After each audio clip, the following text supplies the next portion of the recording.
사랑이 가득하기를 소망합니다. 사랑합니다. 축복합니다. 오늘은 어린이 행복주일입니다. 여러분들도 즐거우시고 행복하시죠? 오늘은 다 어린아이로 돌아갔으면 좋겠습니다. 발자취를 따라가자. 기쁜 마음으로, 즐거운 마음으로.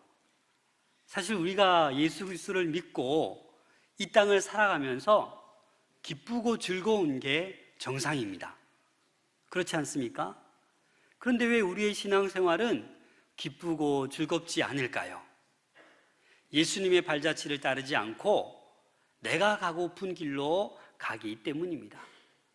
오늘 말씀의 제목은 행복한 공동체, 용서와 위로입니다. 우리는 혼자 살아갈 수가 없습니다. 그래서 작고 큰 공동체에 소속되어 있습니다. 가정이라는 공동체가 있습니다. 교회라는 공동체가 있어요. 직장이라는 공동체가 있어요. 그 안에도 부서라는 공동체, 기관이라는 공동체, 우리 임마누엘 찬양대처럼 찬양대라는 공동체가 있습니다. 여러분들도 많은 공동체에 소속되어 있으실 것입니다. 여러분, 그 공동체에서 행복하게 살아가고 계십니까? 오늘 본문은 요셉의 마지막 50장 장면입니다. 먼저 이 요셉을 이야기하기 전에 이 요셉의 가정의 배경을 우리는 좀 알아볼 필요가 있습니다. 이 요셉의 아버지 야곱의 가정은 아내가 몇이에요? 아내가 4명이에요. 아들들이 12이에요. 그래서 이 마지막 창세기 마지막 부분에 보면 이 야곱의 가정이 70명까지, 참 대가족이죠.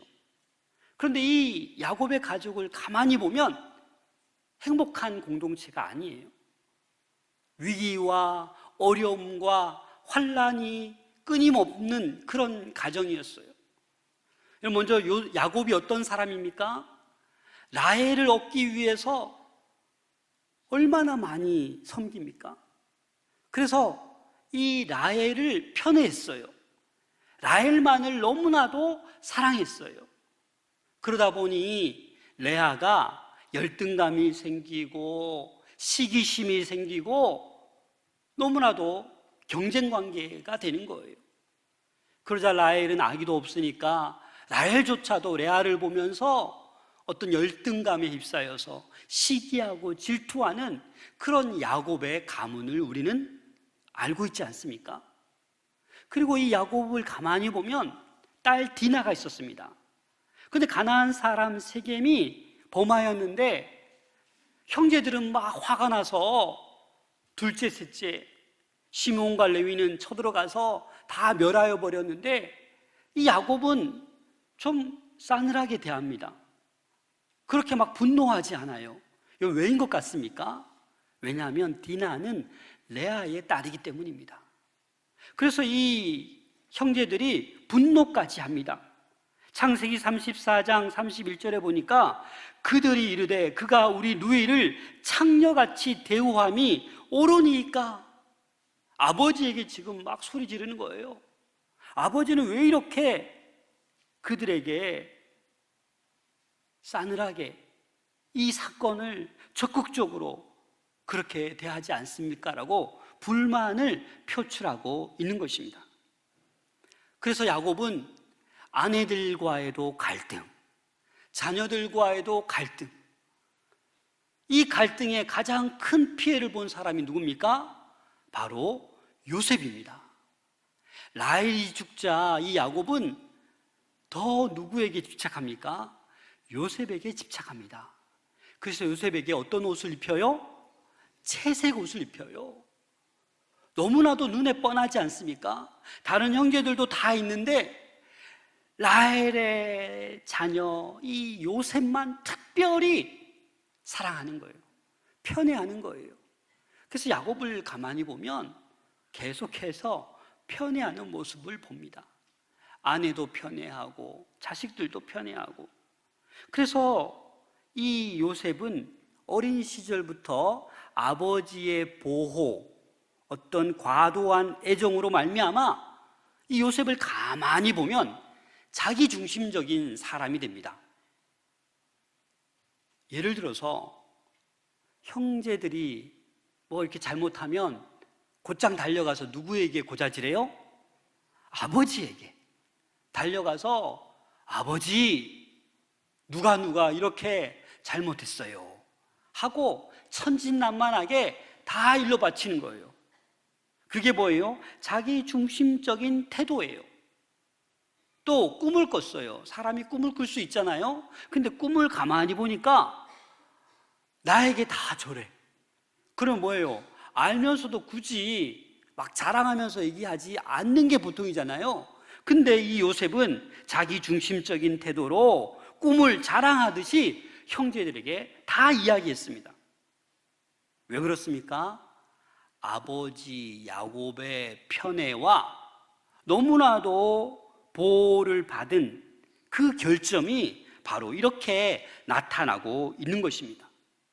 사실 오늘날 이 대가족이 없고 겨우 하나, 둘 키우다 보니까 너무나도 보호하고 애지중지하기 때문에 자기 중심적인 태도로 키울 때가 많은 것 같습니다.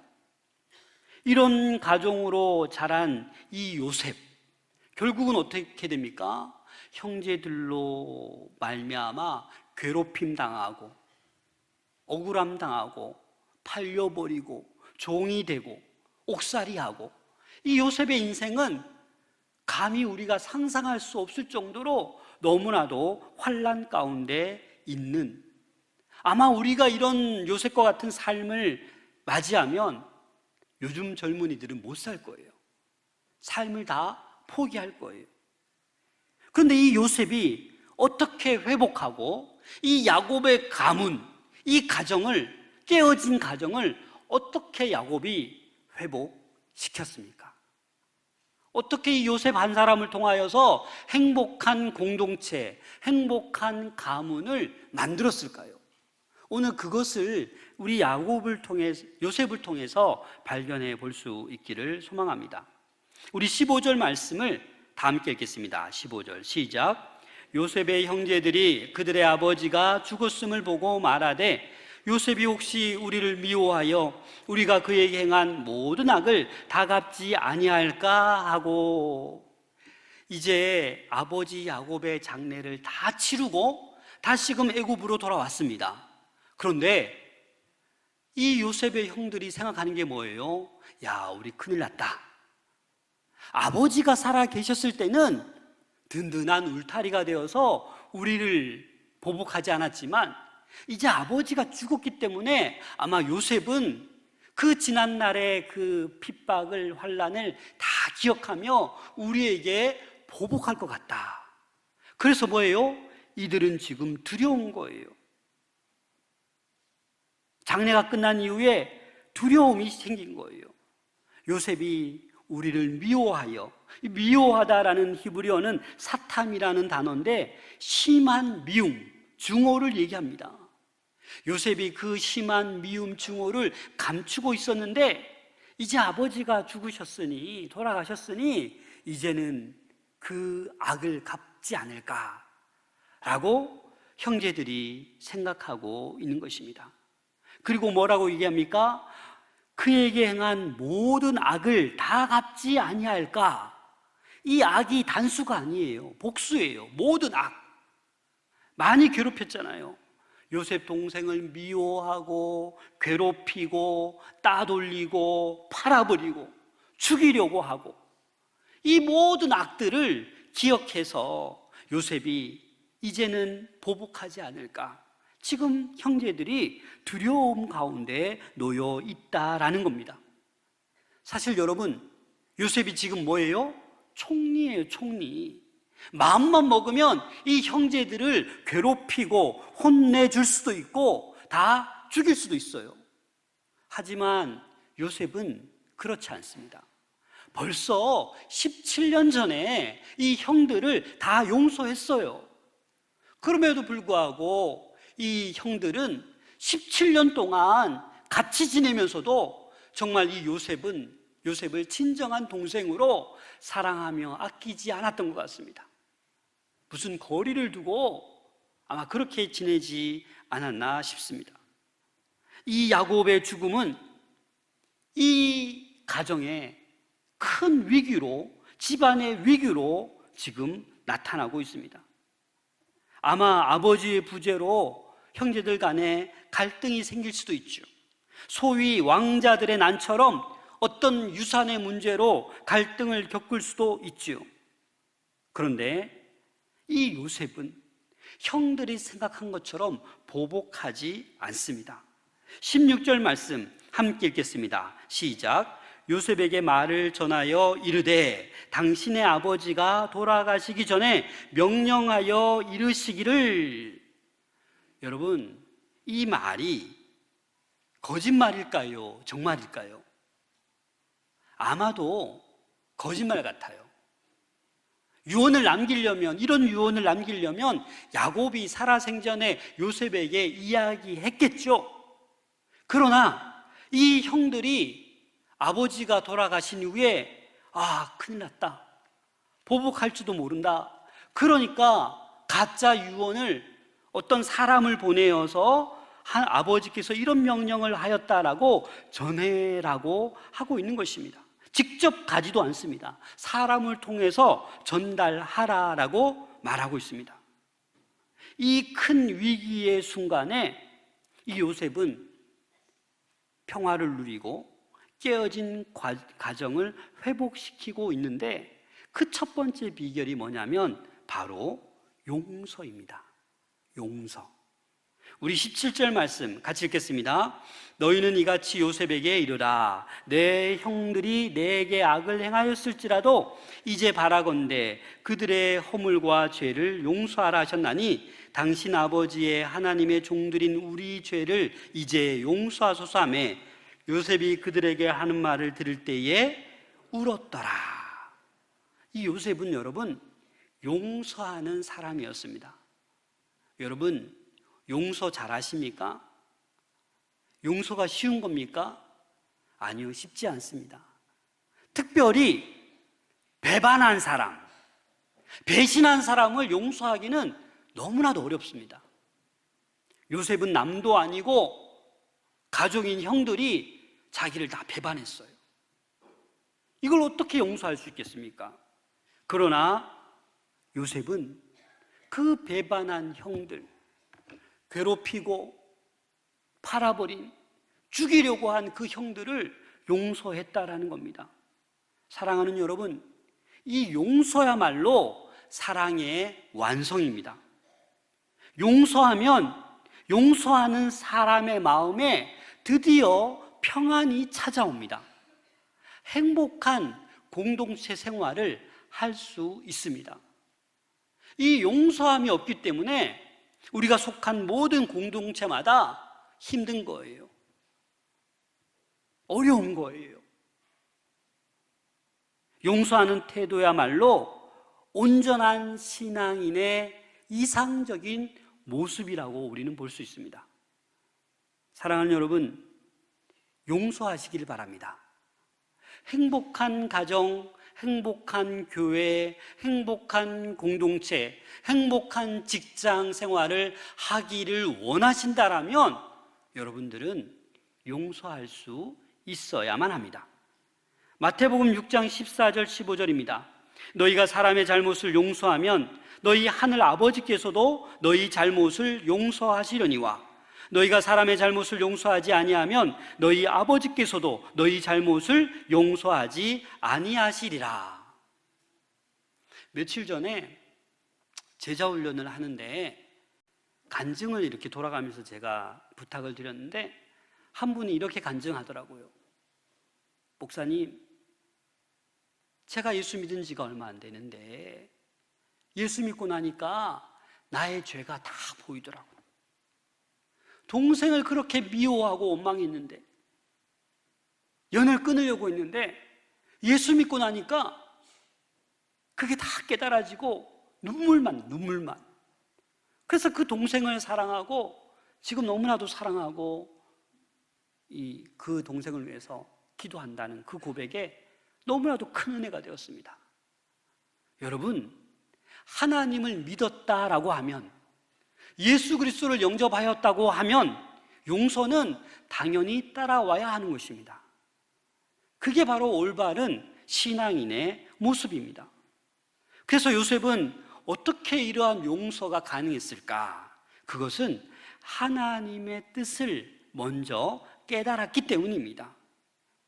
요셉의 힘으로 용서한 것이 아니라 그 지난 날들, 그 아픔들, 배반, 어려움, 억울함, 그 모든 것을 되돌아봤을 때 하나님의 뜻을 발견한 요셉이 용서할 수 있었다라는 겁니다. 창세기 45장 8절 말씀을 함께 읽겠습니다. 시작. 그런즉 나를 이리로 보낸 이는 당신들이 아니요 하나님이시라. 하나님이 나를 바로에게 아버지로 삼으시고 그 온 집의 주로 삼으시며 애굽 온 땅의 통치자로 삼으셨나이다. 이 요셉은 하나님의 뜻을 발견한 거예요. 형들이 나를 팔아서 내가 애굽에 온 것이 아니라 하나님께서 나를 보내셨다라는 겁니다.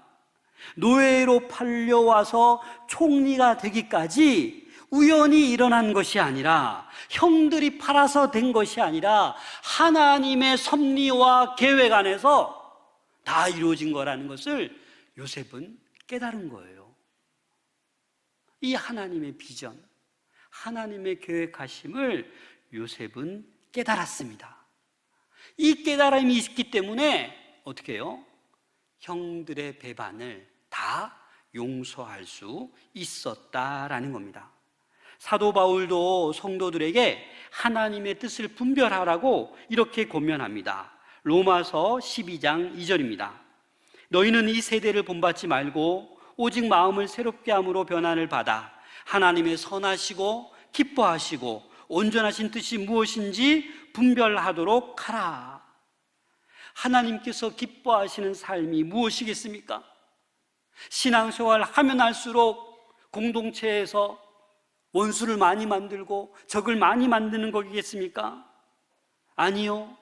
하나님의 뜻을 발견하여서 하나님이 기뻐하시는 삶, 용서하는 삶을 우리는 살아가야만 합니다. 하나님의 뜻을 발견하는 사람은 자기 삶에 대해서도 긍정적입니다. 하나님의 뜻을 발견하지 못한 사람은 작은 어려움에도 늘 불평불만합니다. 어떠한 고난을 당해도 하나님의 뜻을 발견한 사람은 그 고난과 환난을 이겨낼 수 있는 힘을 하나님으로부터 공급을 받습니다.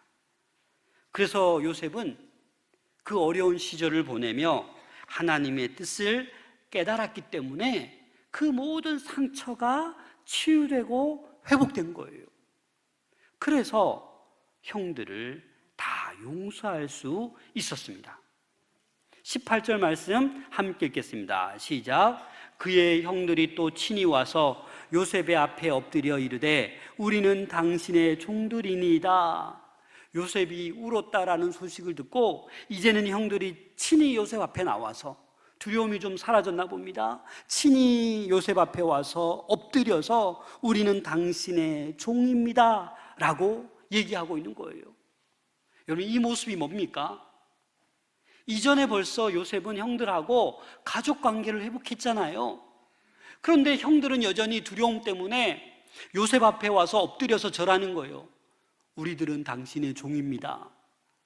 가족관계를 또 뭘로 바꿔요? 계급관계로 또 바꾸고 있는 거예요. 계급관계로. 여러분, 공동체 생활하면서 너무 계급을 중요시하며 살아가면 너무 힘듭니다. 여러분들이 속한 모든 공동체가 가족과 같은 그런 공동체가 될 수 있기를 소망합니다. 이 상황은 요셉이 어린 시절에 꿈꾼 그것이 바로 현실화되는 거예요. 모든 단들이 요셉에게 엎드려 절했다고 했잖아요. 그게 바로 오늘 18절 말씀에 이루어지고 있는 것입니다. 창세기 37장 7절에 보면 우리가 밭에서 곡식단을 묶더니 내 단은 일어서고 당신들의 단은 내 단을 둘러서서 절하더이다. 드디어 형들이 요셉 앞에 나와서 엎드려 절하고 있는 것입니다. 그러자 요셉이 형들에게 이렇게 얘기합니다. 19절 말씀 다 같이 읽겠습니다. 시작. 요셉이 그들에게 이르되 두려워하지 마소서, 내가 하나님을 대신하리이까. 제가 여러분들을 심판하겠습니까? 형들을 심판할 수 없다라는 반어적인 뜻입니다. 절대 그럴 수 없다라는 강한 부정의 말입니다. 요셉은 형들에게 자신이 과거 일에 대해 어떻게 생각하는지 밝힘으로써 이제는 형들이여 두려워하지 마소서라고 말하고 있는 것입니다. 그 이유는 20절에 당신들은 나를 해하려 하였으나 하나님은 그것을 선으로 바꾸사 오늘과 같이 많은 백성의 생명을 구원하게 하시려 하셨나니. 형님들은 나를 죽이려고 했지만 하나님께서는 그것을 어떻게 해요? 선으로 바꾸사, 레토바, 선한 방향으로, 선함, 즐거움으로 바꾸셨다라는 겁니다. 여러분, 그렇습니다. 우리가 살아갈 때는 너무 힘들고 억울하고 이해가 안 될지라도 하나님께서 함께 하시면 그 모든 악도 선으로 바꿔지는 놀라운 역사가 있을 줄로 믿습니다.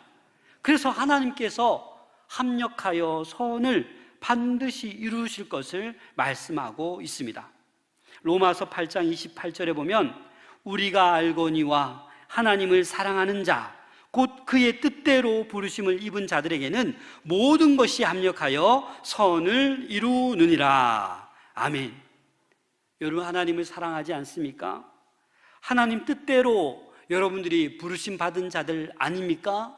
여러분들이 원하셔서 여러분들 생각으로 믿음이 생긴 것이 아니라 하나님께서 불러주셔서 하나님의 백성이 된 줄로 믿습니다. 그래서 우리는 무슨 일을 하던 합력하여 선을 이룰 수 있는 것입니다. 마지막으로 요셉을 가만히 보면 이 모든 가족을 품고 위로하였습니다. 위로하면서 그 모든 가족을 섬겼습니다. 21절 말씀 다 같이 읽겠습니다. 시작. 당신들은 두려워하지 마소서, 내가 당신들과 당신들의 자녀를 기르리이다 하고 그들을 간곡한 말로 위로하였더라. 앞에서 요셉이 말한 두려워하지 마소서는 형들이여 과거에 나를 괴롭히고 팔아버리고 이런 것들 거기에 대해서 염려하지 말고 두려워하지 마세요 라고 말한 것이고, 21절에 두려워하지 마소서는 뭐예요? 과거가 아니라 뭐예요? 미래. 형님들, 미래 두려워하지 마세요.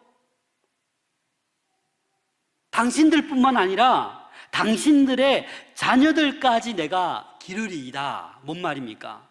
자녀들까지 내가 양육하고 봉양하겠다라는 겁니다. 이 기르리이다, 이 의미는 유지하다, 지지하다라는 의미를 가지고 있어요. 지금처럼 당신의 아들들까지도 내가 유지하고 지지해서 계속 돌보겠다라는 그런 의미인 것입니다. 사랑하는 여러분, 용서해서 끝나면 안 됩니다. 용서는 말 그대로 마음으로 용서하는 거예요. 그렇죠? 그래, 나 너 용서했어. 하지만 더 나가서 어떻게 해야 됩니까? 위로하고 섬겨야 되는 것이에요. 정말 내가 용서할 사람이 있으면 말로도 용서할 뿐만 아니라 그에게 은혜를 베풀어야 돼요. 뭔가 행동으로 보여주어야만 한다라는 것입니다. 요셉은 악을 행했던 그 형들을 용서할 뿐만 아니라 한 걸음 더 나가서 그의 가족들까지 위로하고 섬겼다라는 겁니다. 너무나도 너그럽고 사려 깊은 마음을 가지고 있는 요셉의 모습을 볼 수 있습니다. 우리가 속한 공동체에서 감동이 넘쳐났으면 좋겠습니다. 그냥 뻔하게 살아가는, 뻔하게 예측하는 믿음의 생활이 아니라 예측할 수 없는, 나를 미워해야 될 사람이 나에게 웃으면서 사랑을 주네. 얼마나 감동입니까? 내가 어떤 사람에게 너무나도 미안한데, 용서하겠다 말도 못하겠는데 먼저 나에게 다가와서 손 내밀고 사랑한다고 하면 얼마나 그것이 감동이겠습니까? 사랑하는 여러분, 우리는 하나님의 뜻을 발견하고 깨닫고 용서의 삶을 살아가야만 합니다. 더 나아가서 위로하며 섬길 수 있기를 소망합니다. 그래서 이 요셉은 그들에게 간곡한 말로 위로하였다. 이 말은 부드러운 마음으로 그들 마음 위에다가 말했다라는 의미예요. 그들의 마음이 움직이도록 간곡하게 말했다라는 겁니다. 형식적으로 뻔한 말, 진심에서 우러나오지 않는 말, 그런 말이 아니라 부드럽게 그들의 마음이 움직일 수 있도록 위로하였다라는 말씀입니다. 사랑하는 여러분, 우리 가족 가운데 두려워 떨고 있는 사람들이 있습니까? 사실 우리는 자녀들하고 잘 관계를 하고 있는 것으로 착각할 수도 있습니다. 하지만 요즘 다음 세대 우리 어린이들, 청소년들, 청년들 너무나도 힘들어하고 있습니다. 부모와 소통이 안 된대요. 저도 마찬가지입니다. 그래서 웬만하면 저는 말하지 않습니다. 기도할 뿐입니다. 말해봐야 본전이 잘 안 돌아오는 것 같더라고요. 그냥 끊임없이 기도할 뿐이죠. 여러분, 우리가 말로써 위로하고 말로써 뭔가 용서하고 거기에 그치는 것이 아니라 정말 진정으로 용서하고 위로하고 섬기고 사랑할 수 있기를 소망합니다. 그래야만 우리가 속한 공동체가 행복한 공동체가 되는 거예요. 행복한 가정, 행복한 교회는 누가 만들어주는 것이 아니에요. 내가 만들어 가야 되는 거예요. 내가 만난 하나님, 내가 경험한 그 하나님의 뜻을 발견하고 그 뜻대로 살아가는 거예요. 그래서 우리는 용서할 수 있어야 되는 것이고 위로할 수 있어야 되는 것입니다. 사랑하는 여러분, 가정에서, 교회에서, 직장에서, 사업장에서 요셉처럼 용서하고 위로하는 사람, 섬김을 다하는 사람이 될 수 있기를 소망합니다. 요셉이 어렸을 때에 나 중심적인 태도로 살아가면 절대로 용서할 수 없습니다. 아무 누구도 용서할 수 없습니다. 그러나 하나님의 뜻을 발견하고 하나님의 시각으로 내가 왜 이런 억울한 일을 당했지라고 생각한다면 상대방의 어떤 잘못도 우리는 용서할 수 있습니다. 요셉처럼 용서하고 위로하고 섬겨주시기를 바랍니다. 그럴 때 한 영혼이 살아나는 거예요. 여러분 가정이 회복되는 거예요. 여러분의 공동체, 직장, 교회가 회복되는 그런 놀라운 일이 있을 줄로 믿습니다. 우리 인간은 악을 계획할지라도 하나님은 그것을 사용하여 늘 선을 계획하시는 분이심을 여러분들 잊지 않으시기를 바랍니다.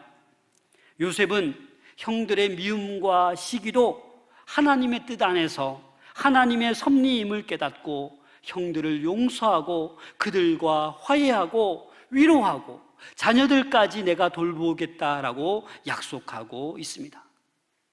사실 이 요셉의 모습 가운데 누구의 모습을 볼 수 있냐면 바로 우리 예수님의 모습을 볼 수 있습니다. 예수님도 십자가에서 못 박히시고 자기를 조롱하는 그 모든 사람을 용서하셨습니다. 요셉도 형들에게 무한한 용서를 베풀고 있는 것입니다. 사랑하는 여러분, 이 요셉이 가만히 보면 형제들이에요. 언약의 백성들. 같은 공동체 안에 있는 사람이에요. 이방인이 아니에요. 그처럼 오늘날 우리는 하나님의 백성으로서 이 자리에 함께 앉아 있지 않습니까? 남이 아니고 이방인이 아니에요. 좌우를 둘러보세요. 다 예수 믿는 사람이에요. 그런데 이 예수 믿는 그리스도인의 공동체 안에서 시기와 질투, 미움과 다툼, 중상모략과 음해, 반목, 이러한 것들이 불쑥불쑥 우리 신앙생활 가운데 나타나게 되는 거예요. 그런데 이러한 것들을 이기지 못하고 다스리지 못하고 신앙생활을 하면서 불행하게 신앙생활을 하는 경우도 많다라는 겁니다. 아무쪼록 우리 마산 동부교회 은혜로 50년, 그 다음에 여러분 나오셔야죠. 은혜로 50년. 그렇죠. 특별히 5월 가정의 달, 여러분의 행복한 공동체를 여러분들이 만들어 갈 수 있기를 부탁드립니다. 여러분들이 하나님의 뜻을 발견하고 주변의 모든 것들을 용서하십시오. 그리고 더 나아가 위로의 손길을 내미십시오. 먼저 섬기십시오. 그러면 놀라운 행복한 공동체로 거듭날 줄로 믿습니다. 에베소서 4장 32절 다 함께 읽겠습니다. 시작. 서로 친절하게 하며 불쌍히 여기며 서로 용서하기를 하나님이 그리스도 안에서 너희를 용서하심과 같이 하라. 아멘. 바울이 고면한 말씀입니다. 서로 친절하라. 서로 불쌍히 여겨라. 서로 용서하라. 하나님이 그리스도 안에서 너희를 용서하심과 같이. 하나님께서 저와 여러분을 용서하셨습니다. 이 하나의 사실 믿으십니까? 죽을 수밖에 없는 흉악한 범죄를 저지른 저와 여러분들을 하나님께서는 독생자 예수 그리스도를 내어주시면서까지 용서하셨습니다. 따라서 우리도 용서하는 것은 당연한 것입니다. 용서함 받은 것처럼 서로 용서하는 것이 당연한 것입니다. 그러나 여러분, 여전히 자기중심적인 태도로 내 생각으로는 여러분들이 천국 앞에 이르러서도 용서 못합니다. 내 생각을 내려놓으시고 하나님께서 용서하라 말씀하시니 용서하십시오. 그 여러분들이 살아나고 여러분들이 남은 삶을 행복하게 살아가게 될 줄로 믿습니다. 기도하겠습니다.